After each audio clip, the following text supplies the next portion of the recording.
Before Nelson Mandela marshaled a global movement to end apartheid, he was a student activist at a university. Before Martin Luther King Jr. was a world-renowned civil rights leader, he was a 26-year-old pastor. He was organizing his first boycott. And before Malala was a 21-year-old advocate for girls' education, she was a 14-year-old one. It's often said that change starts small. But the truth is, change also starts young.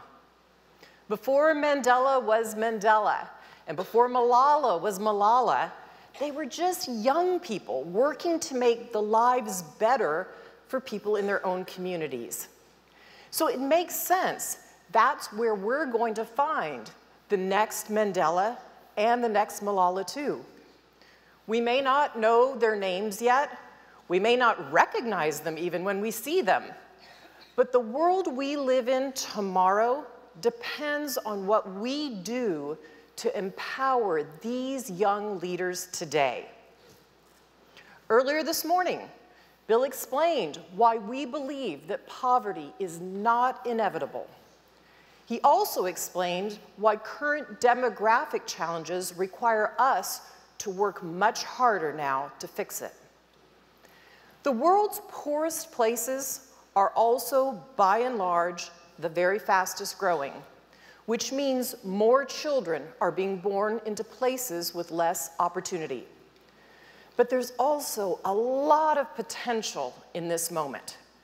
If we commit to ensuring that these young people have access to education, health care, jobs, then instead of getting trapped into a cycle of poverty, they will have everything they need to break out of that cycle for good.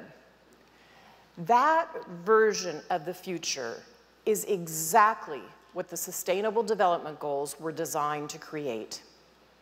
And now, more than ever, leaders in my generation need to recognize that the leaders in the next generation are essential to delivering on those goals.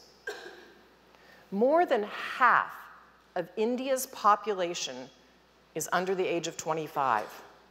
More than 60% of Africa's population is under the age of 25.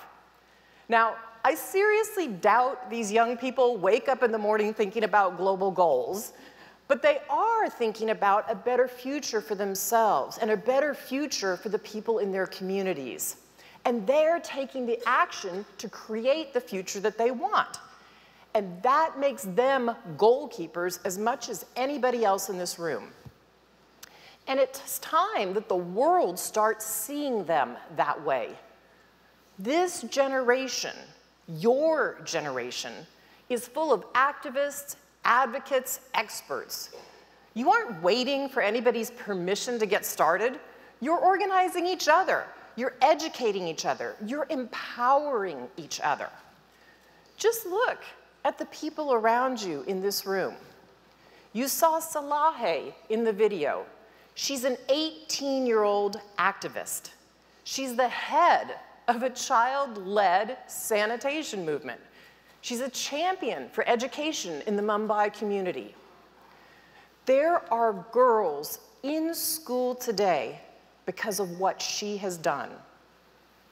Jawani, she runs an organization that just 8 years ago has equipped 10,000 people with the tools to stop the spread of HIV/AIDS. Samson led a movement at this young age for Nigerians to run for office. He wanted to lower the age that Nigerians could run for office.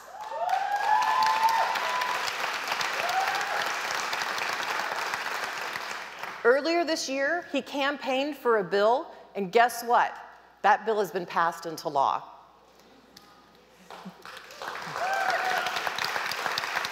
So this is what progress looks like. You are exactly the change makers the world should be throwing its support behind. That means putting you at the heart of every national development plan.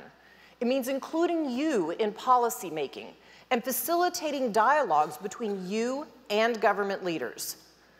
Most of all, And most of all, it means enlisting you as true partners in this work. Our commitment to being your allies starts right now. Being here with you today is a reminder that the next Mandela or the next Malala might be a lot closer than we think. Shouldn't we stop and listen to hear what they have to say? Hi, my name is Joanny Bewa, and I'm from Benin Republic. I am a physician, the founder of the Young Beninese Leader Association and the Women Deliver Young Leader. I do believe in a world where young people drive innovation in health, where young people have a seat on the table and not on the floor, a generation where we can earn, we can learn, and we can return.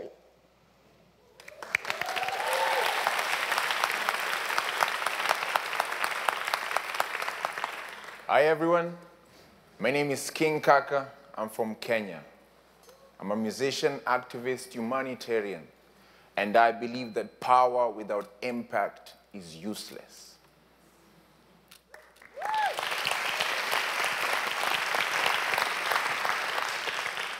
Hi, my name is Trisha Shetty, and I'm a social activist. To the older generation in this room, if you are working for and not with us, if your policies are not youth inclusive and gender sensitive, then step aside. Today's youth are not your token next generation of leaders. We hold power and influence today, and we refuse to be minimized.